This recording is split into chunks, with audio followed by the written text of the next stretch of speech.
Alright, so let's get over with attributes. So attributes is the first thing that we've learned in this course. We basically learn how to create sort of a customized inspectors, but using very few resources. We've learned how to do that using the resources that Unity kind of give to us out of the box. You have those attributes like, for instance, range that you can apply to floats and integers.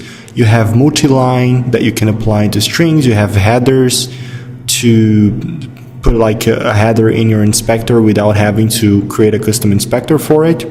And this is the section where we will learn how to create our own custom attributes. So a custom attribute is pretty simple to create. It's basically another editor window class where you have to import that namespace to make usage of the classes that Unity gives to you to make you able to create your own custom attributes. So basically, as you can see in this image, you have an attribute that needs to inherit from property drawer to get access to the main methods that you can override. And you have to specify that your class is a custom property drawer for a certain type.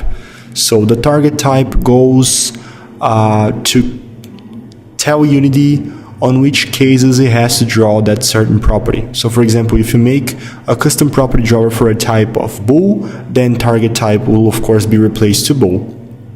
And in your variable, before you define your type, you can apply that attribute if you want to make use of it. But remember that you have to match. So if you are defining a custom property drawer for a bool, you can only apply that to a bool. Of course, you can apply to other variables, but nothing will happen in the editor because that is supposed to target Boolean values only. So as you can see, the target type can be bool, string, int, or any other type that you want. Seriously, any other type. And this is pretty much everything that you have to know for custom attributes before we get started into the coding part. So let's get to it.